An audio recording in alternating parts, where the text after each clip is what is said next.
tell us about your journey?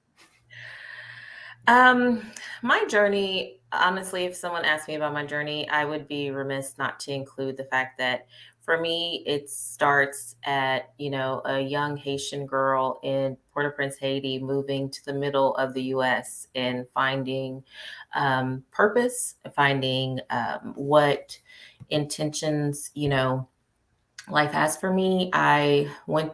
Education is a big deal in our family.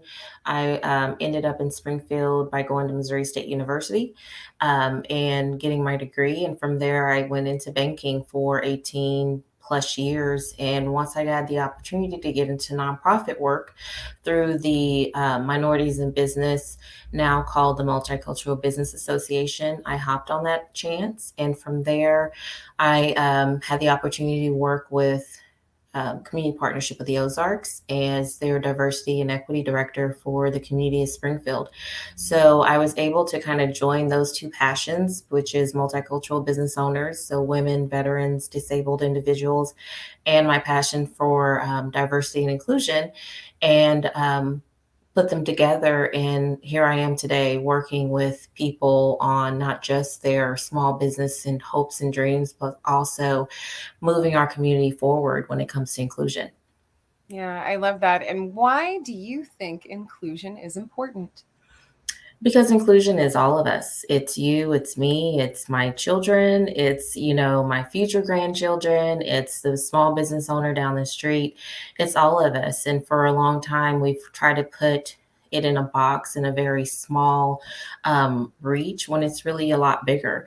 And if we're not talking about including everyone, then we're disenfranchising so many people. And I believe that we have a community that values inclusion, that wants success for other people, whether they're from here, a different country, or they're just starting out or a student. We value inclusion, and I believe that the vast majority of us do, and that's why it's important because it's all of us. Yeah.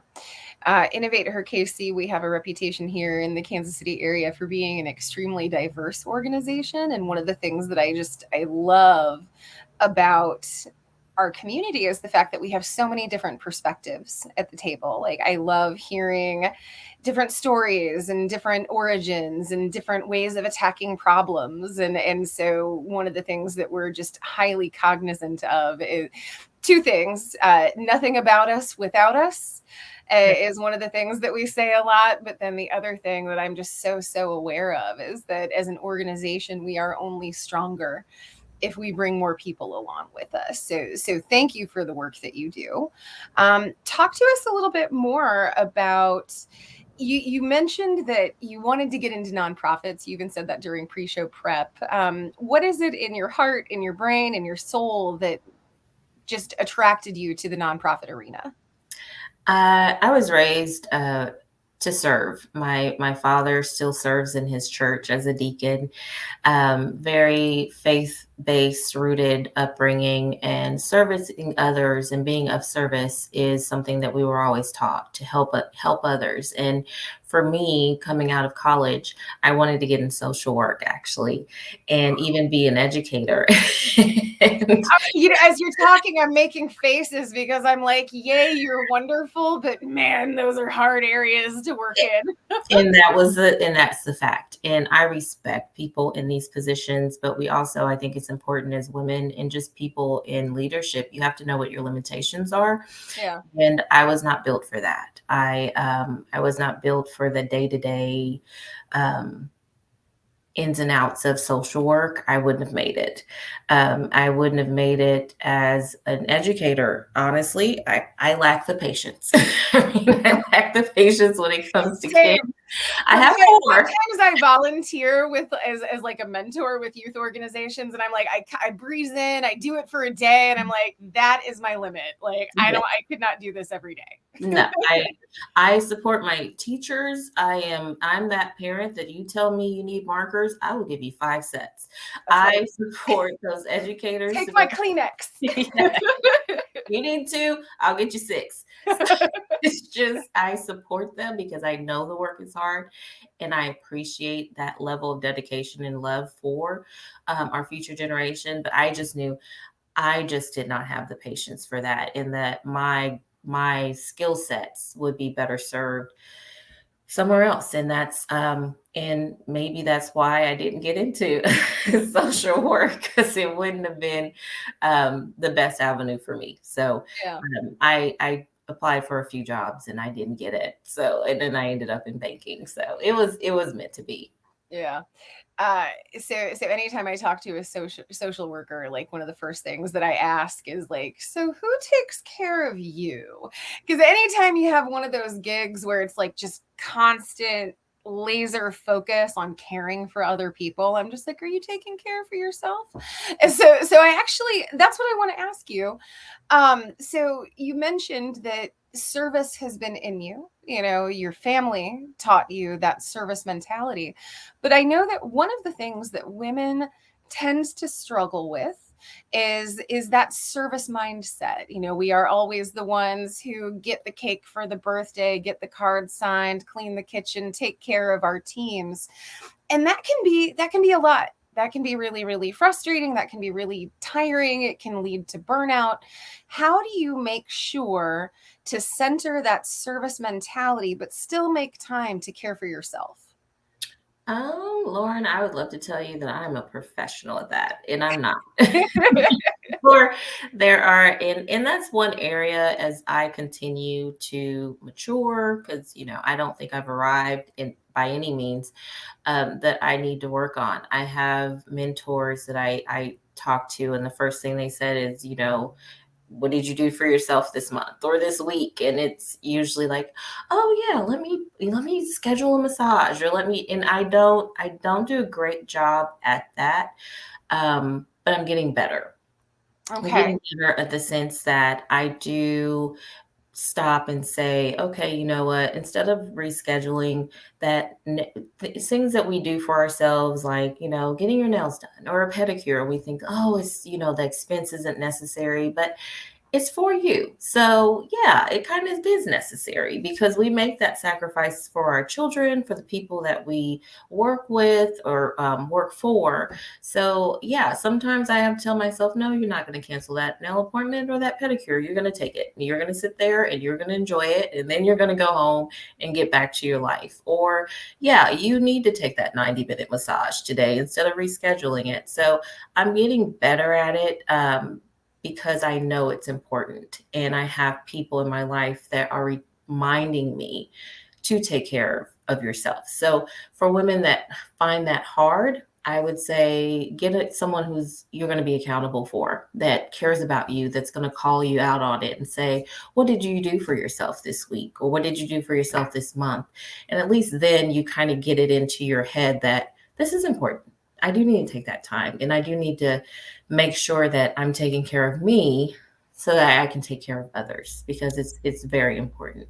Right. You know, we talk about like putting your mask on first, making sure because you can't pour from an empty cup. People tell me that all the time, and I'm like, that's very true. I'm gonna try though, probably like at points in my journey.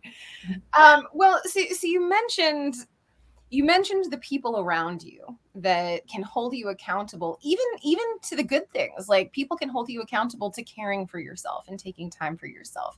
Another thing that you mentioned was mentorship. You said that you have mentors around you. So talk to us about how mentorship has showed up in your life, either with you as a mentee or you as a mentor, or both. But talk about what mentorship has meant for you on your path. It's been very important. When I was younger and I started out in banking right out of college, and I started in management, and I thought to myself, I always looked for women that had characteristics that I didn't have in myself. So if I had a manager that I thought, I admired their extroverted personality, because believe it or not, I'm a natural introvert. Not it. I'm a I tell practice. people that too, and I'm like, I swear to God, it's true because here's what Yes. happens. I can go to 3 events in a day and be on and be awesome. But when I get home, nobody, not even husband, not the dog, not nothing. You're not talking to me for like 5 hours. That's what I Yes. need from you. Yes. So I get it. I recharge with that quiet time with myself. Whereas I think extroverts, they get energy from being around people and it just drains me. And so for me, I have mentors, or I see things in people that I admire and I just study them. I think I study people, if that makes sense. I like to watch. I'm a people watcher, so I like to watch people interact with each other and see what those natural interactions look like. Because in banking, when I was in banking, that was important. Being able to start a conversation, being able to network, and being able to, look natural at it, and perfect that interaction. And I had mentors that I admired that were either one of my greatest mentors has worked in nonprofit and the corporate side for a long time. And she is someone that I thought exemplified where I wanted to be. So I'm always one of those people that you need to surround yourself with the people that are doing the things that you want to do. Otherwise, you'll never grow. So for me, mentorship was important because I would go to them and I would talk to them about my issues, whether personal or corporate or work related, and they would give me that um, invaluable advice. And sometimes tell me like, okay, you're being a little too emotional about this, or you know what, you're not emotional enough, or you're not being strategic enough in this area. So finding someone that I respected and that I knew would give me the hard truth when I needed to hear it, whether I liked it or not, has always been important to me. I never wanted to be surrounded with people who are just going to say, oh man, you're doing great, you're beautiful, you're doing all the right things, because then I would never grow. So I also surrounded myself with tough women. And I think sometimes as women, it's hard for us to be vulnerable to tough women, if you know what I mean. And I sought them out. That lady at my job that people were scared of, I wanted to know her. I wanted to know her because those are the women that were getting things done, that were successful in their jobs. And I wanted to know that because 9 times out of 10, they would embrace it. They would embrace me and say, hey, what can I help you with? How can I teach you what you need to learn? And by not being intimidated by those strong women, I think it just helped me be better because they were getting the things done. They were the women that were just like, no, I don't have time. They just wanted to get just like men, they just want to get the job done. And I think at times if we're not soft enough, then we come across as not being compassionate. And I don't think that's necessarily fair. So as far as mentorship, I have mentors from the gamut that runs the gamut from male to female to strong to soft. I value all their input and I respect where they are in life. So mentorship has been a very big part of where I am today and continue to grow. Well, and one of the things that I love most about what you just said is you were talking about how you reach out to the women who might make you a little bit uncomfortable, and you reach out to the women who as a general rule kind of make society uncomfortable because we have been societally conditioned, and there is an expectation that we as women we are the collaborative ones, we are the kind ones, we are the ones who are going to we have to make ourselves palatable in order to be effective. And so when we see women who don't align with those expectations, it tends to make us uncomfortable. And so I want to talk to you about that discomfort. I also know, because I experience this myself, like in your day to day doing what you do, you probably have to have some uncomfortable conversations about things like workplace cultures and things like that. How do we enact change? And one of the ways that we do that is we get uncomfortable and we allow ourselves to sit with discomfort, which we as people are not very good at. No. So talk to us about getting outside of your comfort zone and why that is important in the evolutionary like growth process that we all need. I would probably deny this if it wasn't on video, but my husband, my husband, who is in sales, is one of my I look at for mentorship. Don't tell him I said that I because will sales never. is tough, and he runs a dealership. And if you've ever been around the male sales culture, it is tough. I mean, those men are completely outside of what a comfort zone would be. And some of the things that are said, and I'm like, is that HR appropriate? It's No, not. it's not. But they're out there to get the job done. And there's something to be said for that willingness to be uncomfortable. And sales, I think, is the most uncomfortable position people can be in because you're trying to win someone over. Um, Women, I think, in diversity and inclusion, in the finding strong women, I've always told myself, what is it that saying that success lies beyond your comfort zone? If I'm not uncomfortable, how am I growing? If I'm comfortable in my lawn chair and I'm still doing what I was doing 5 years ago, I'm not growing any further than I was 5 years ago. So I have to check myself and say, okay, and this is something I've done throughout my career is when I get comfortable, I know I need a new challenge because I've done it. You know what I mean? I've whatever I sought to do, I've been successful at it. What's the next challenge? And that's been in banking what I've done. If I had a project that I'm working on and they said, hey, I need you to manage 2 locations. Once I got comfortable managing those 2 locations, okay, now I need 3 because I've done it. You asked me to do it. My review's great.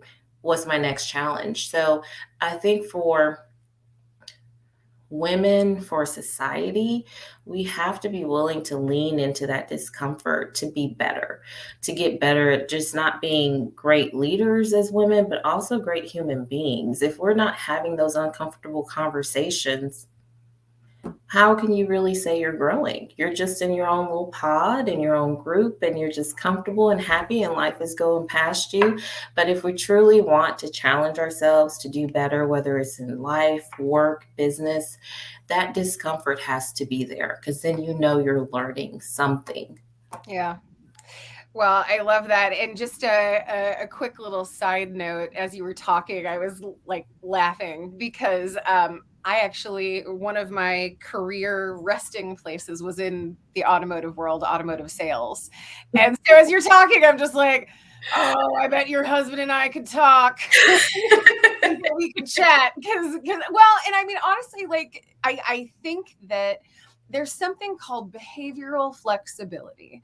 I have very little dominance in me by nature. I am an influencer person. I am a people person, but what I am not is a very direct, like kind of person. And one of the ways that I had to assimilate into automotive sales culture is I had to become more well, I had to get very uncomfortable and I had to become more direct and I had to become more alpha male for lack of a better term. And it was one of those things where it's like you either do this or you don't do well in this arena, right? Like you have to kind of rise to the occasion. So can you talk to us a little bit about times in your career where you feel like you had to change yourself or check yourself? I mean, girl, you worked in finance. Like, I know you did. I know it happened. Can you talk to us a little bit about that and how you dealt with that? Yeah, I think that was like honestly, I did not look to finance as it was just a stepping stone. I thought I'm going to be here a few years, but till I figure out what I'm going to do with the rest of my life right after college, I didn't anticipate it would be a 2 decade long career for me, but it was one of the best training grounds that I had because banking is constantly changing. It is never the same. Today you're on one software, tomorrow you're on a different set of software, and you have people that are reporting to you from different walks of life, different experiences, and you have to adapt. In order for them to be successful, I had to learn how to relate to each person on my team at a different place so I could make them successful. So for me, and believe it or not, I was a horrible supervisor when I started out. I I was I very don't believe it, but continue. I was very matter of fact. This is how it's going to be. You either do it this way or you don't do it that way. I didn't work to relate to my team, and because I knew everything, I just knew it. And it was actually my husband who said, "You can't always lead with a long stick. You have to." Relate to your people. So I started I started calling them my teller time. So I would leave my office and just sit behind the teller line and just, how was your weekend? What'd you do this weekend? And relate to them as people. And when we had our training sessions, I would start each training session with, what's going on with you? Or, well, how was that trip you were taking? That there is a human side to leadership that is the most important part of leadership, because we're all human beings. We're all going through something. And for me, that was the biggest lesson and the biggest success to how I led, is that I don't believe one of my people would think that I did not care about them as a human being, and that I made it my purpose to make them successful, whatever that was. If I had a student who said, I'm just here to finish class, okay, that's great. I'm glad you're here. But while you're here, here's what I need you to accomplish. And how do we make sure you accomplish that? Because if you're going to be here, my biggest thing is, whatever you choose to do, you're going to do the best at it. So if you're going to be on my team, even if it's for 3 semesters because you have to finish school, you're going to be one of the best tellers I have, period. And that's just the mentality I had, and that's the mentality I put into my people, because why be second best when we can be the best? And they related to that, because everybody had a purpose, and me tapping into whatever that purpose is. Oh, I want to be a supervisor. Great. How do we get you to be a supervisor? So for me, my biggest challenge in adapting was, one, acknowledging that I wasn't a very good supervisor and addressing that, and the willingness to change. Because as I said, I'm an introvert. Introverts aren't usually interested in other people. We want to go home and do our own thing.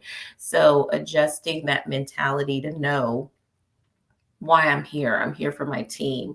And then once we started our small business, because yeah, we own a small business, and I thought, this is my husband's thing. I'm not dealing with it. I'm just going to do me and he can do him. And then having to turn around and take over it for the last 3 years was not comfortable. I know nothing about plumbing. I don't know anything about it, but I learned really quick. And I can talk to you today about what a hose bib is, and is your leak really hose bib related, or is it something else? So it's having those moments in my life where I really didn't have a choice. If I wanted to be successful, I had to adjust, period. Otherwise, then my failure is my own. Yeah. Well, I love that. I'm gonna switch gears here just a little bit.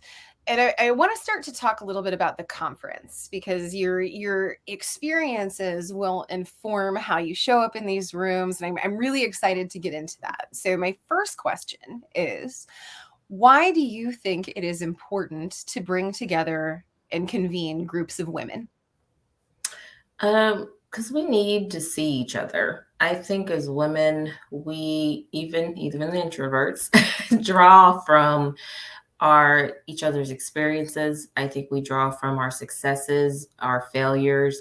And I think as women, we are collaborative most times. And most women are willing to be, especially entrepreneurs, are willing to listen and be uncomfortable and lean into that just to get better. And I think it's important, because I think we want to be successful. I think any woman that's willing to either show up at that door or in that conference is looking for something, and looking for whatever that is, whether it's from something I say or you say. There's just something invaluable in us coming together and supporting one another and saying, hey, I've been there. This is what I did. I've been over there, and this is how I made it through. So I think we actually draw from each other's strength. And women, that's what for me, being a woman is being able to draw from another woman's experience and strengths, and trying to better myself. I love that.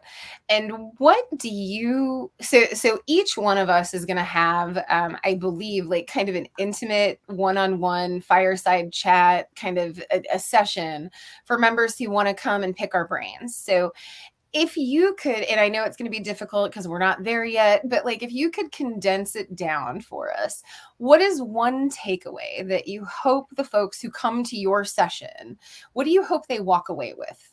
Whether it's a feeling or a new piece of knowledge, what is the vibe that you hope they leave with? Honestly, at this stage of my life, it's the phrase, this too shall pass. Struggles don't last always, and there is light at the end of every tunnel. So that would be what I hope they would walk away with, is that I don't know where they are in their business structures and their personal life, but there is light at the end of the tunnel. And whatever that struggle is, there's an answer to it, there's a resolution to it, and then you can move on to the next challenge, because that, in a nutshell, is life.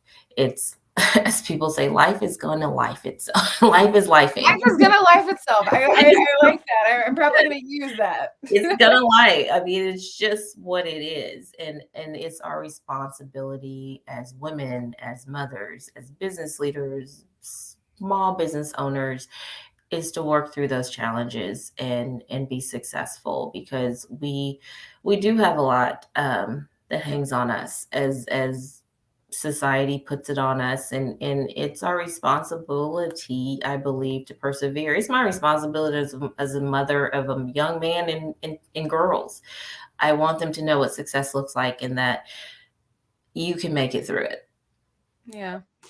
I love that. And one of the things that I love that you did is like, as a woman, like I think that it's important to be an example to young men as well. So I get a lot of phone calls from people who are like, hey, a lot of women, we're looking for an entrepreneur to come talk to the girls in our high school class and I'm like, that's wonderful. And I'm more than happy to provide names, but real quick, tell me why we aren't putting women leaders in front of our young men as well. We have to show them what strong female leadership looks like, and we have to show them that it is okay to respect the authority and autonomy of a woman leader just as much as it's important to show our young girls that, hey, hashtag representation matters. So it's one of those conversations where it's like, this is societal change that we're looking for, not just gender change. We want everybody to be on board. And so Absolutely. Running a plumbing company, all my employees are men, yeah, and having to say, this is what we're going to do, and gaining their respect, it was not tough. It wasn't easy, because I'm yeah, telling my husband, I'm sitting here talking to plumbers and I don't know anything about plumbing, but I had to educate myself, because then when there's a pushback on, well, we're not going to do this, and I have to be the one to say, oh yeah, we're going to do this, and here are the reasons why, yeah. and make sure they respect my authority as a business owner and as their supervisor. So I absolutely agree with you that it is important that women are seen by young men, by men, in the leadership role, because misogyny is real and it's still in our society, and we have to acknowledge that. And you can't fix something until you acknowledge it. And so Right. acknowledge it, and then do the steps that are important to overcome it, which is young men seeing women in leadership roles and that they're being successful at it. It's important. Yeah. When I worked in the automotive world, so my job, I was a business development manager, and your husband knows what this means, but essentially it means that I ran internet sales departments and alley-ooped appointments to our on-site sales team. I loved my job. I was very good at my job, but I was also highly cognizant of the fact that, like, as a woman, you become the emblem, you become the symbol for all women. So I couldn't cry when I was upset, and I couldn't, I there was some code switching in there, and it was one of those things that I always kind of knew. Once a week, I would average a woman, and it was usually a woman. It was usually what sounded like an older woman, but someone would call in. A woman would call in, and she would ask to speak to a man. on our staff. I would pick up the phone, I would assure her, like, hey, thanks for calling, blah, blah, blah, Honda. And what was crazy to me is that there was internalized misogyny to the point where these women did not believe that I could be competent. And so I had to prove myself twice. I had to prove myself as a provider, as a team member, and somebody who had product knowledge and was able to share that. But then I also had to prove myself as a woman. And I am also highly aware that as you add intersectionality and add intersectional identities, you compound. And so if I have to work harder than the white dude sitting next to me, if I have to work 20 times harder, you, as a woman of color, have to work 30 times harder because you have to prove yourself as a person of color, as a woman, and as a provider. And so you have to kind of manage that. Have you struggled with that at all throughout your career? I can imagine that maybe because you work within the DEIB space, but talk to us a little bit about that. Absolutely. I mean, to not acknowledge that that's still apparent in our society, I think, is again not leaning into the truth of where we are. And as a parent of children of color, that is how we've raised our children. I mean, my son is an honor student and he's in his senior year. And the things we've always told them is you take care of school and you take care of your passion. I don't care what it is. It could be pinochle, it could be chess. But if we're going to go out, we're going to go out great. And that they have to be twice as good as the person next to them, because there's a societal acceptance and we're ready to champion certain people who look certain ways that are just doing okay. But for you to be at this level, that means you have to surpass so many other people and say, oh wow, they are that good. You can't leave any doubt in anyone's mind that you're that good. And to do that, you have to work 3 times as hard, because my numbers can't be just as good as, what's her face is down the road. My numbers have to knock hers out of the park for me to say, oh, Darline is great. And I have to be consistent at it. I can't do it 1 month. I have to do it month after month after month, because then it's just, she's okay. But for me growing up, it was never about, oh, I just have to be good. No, I have to be great. I have to be great at it, and I have to be to the point where you can't dispute the validity of my achievements because it's consistent. Right. So even in that, it's exhausting because you're like, I have to work this much harder, but it's necessary and it's rewarding. I'm not even going to say it's not rewarding, because it is rewarding, because the work that I do is not just for me, it's for my community, it's for my children. So my work, when I look at my kids and I see their success, then I know I'm doing the right things. Yeah. So can I make a confession to you that I'm not particularly proud of in retrospect, but at the time I thought it was hilarious? Whenever I would get those phone calls, and like sometimes the women I was talking to, they would be very, very insistent. Like they did not want to talk to me. They did not believe that as a woman, I could hold the requisite amount of car knowledge in my head. And here's the thing. I was actually probably the most knowledgeable product person on the floor, because I had to be. I had to be unassailable. To your point, I had to be perfect in my knowledge, because otherwise people aren't going to believe that I know what I'm talking about. But here's what I did.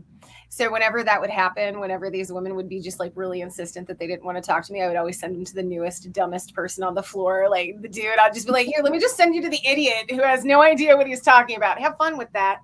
I'm not like super proud of that now, because I'm like, there's a lot of like societal stuff that goes into this, and this is internalized misogyny. And like in retrospect, as a 40-year-old woman, I'm like, that wasn't the kindest way to handle it, but at the same time, like I was just so irritated, and I do still kind of think it's funny. It's hilarious. But here's the thing: it's I'm not without my moments, because when you're a branch manager in Springfield, Missouri, and someone comes in and you're talking to them, and they say, "Oh, I want to talk to the supervisor," and I just look at them and I say, "You are talking to the supervisor."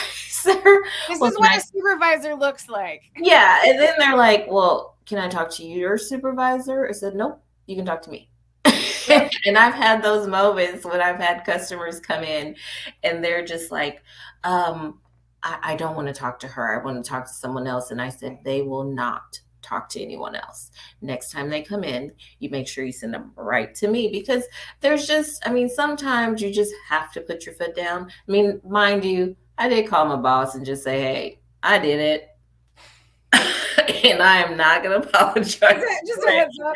Just heads up, you might get a complaint, but this is why I did it. Because there's just some times that I'm just, no, we're not going to do that today. You're going to deal with me because I don't feel like messing around with this. you're going to deal with me because I am the supervisor. So I understand how you feel. It's kind of like, I know what I'm talking about. You're going to deal with me, whether you like it or not. I'm going to need you to understand that what you're thinking is no longer true. No. All right. Well. So let's go back to the conference.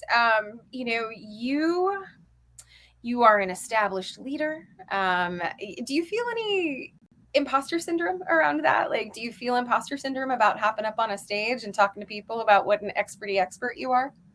Yeah. Tell people the story of we had a Juneteenth festival we did, and I was in charge of it, and I told some people, I said, the first meeting we had, because it was different community members in the room, and I mean the city communications manager, I mean people that are running the city, and I said, for a split second there before I started our first meeting, I thought, what the heck are you doing? Like, who are you to pull this together and tell these people that this is what we're going to do and this is the level we're going to do it at for the first time? And I thought to myself, yeah, but you're going to do it, so just go ahead and do it. Because I think it's when you start something you've never done before that is bigger than yourself, there is that moment where you're just kind of like, what the heck are you thinking? Like, you can't do this. You're the little girl who was born in Port-au-Prince. You don't know anything about putting together a big weekend, or you don't know anything about starting a business. And then you just have to say, you know what? But we're going to do it. And that's that imposter syndrome. And sometimes I tell myself, well, if blah, blah can do it, and they stand up there and do it all, why not you? That's what I tell myself is, why not you? So, yeah, I like that. All right. So one final thought, and I apologize. I have a hard stop. I've got a startup hustle recording session at noon. But talk to us. If you could give, I'm gonna ask a question that I asked Carrie, and I'm gonna ask it in a two-part way. So feel free to just kind of like ramble on. But so the first question is, if you could give advice to your younger self, what advice would you give? And then if you could give one takeaway to the folks who attend this conference, these emerging leaders who are looking to get guidance, what would you tell them? Would you tell them the same things? How are they different? So what would you tell yourself, and what would you tell others who are looking to achieve like you have achieved? If I was giving advice to my younger self, I would tell myself alone is okay. As a woman, as girls, young girls, and I have two daughters, there is this pressure on you to be in, you know what I mean? To hang out with the friends that are that are popular, that are going all over the place. And I spent a lot of time trying to get to that. And then I was in, and then there were sometimes in my past where I was really alone, and I thought that there was something wrong with that. Hindsight, I know that that's where I learned the most about myself and the things that I was passionate about and the things that I wanted for myself. It's also that moment where you really discover what your hard lines are, what you won't compromise on, and what you are willing to fight for. And for me, that's why I would tell my younger self, alone is okay. And that, you find your people at completely different stages of your life, and it's okay to learn more about yourself as you're growing. And you're by yourself, and the best time to do that is when you're alone. and by yourself, and you don't have people in your ears giving you their opinions and how they feel about this or that. And so that's what I would tell my younger self. And for people that are at the conference, I would tell them that I go back to this too shall pass. I just being a small business owner, I get it's hard. And there are so many moments that you question yourself, you question your sanity into what you're doing, why you're doing it.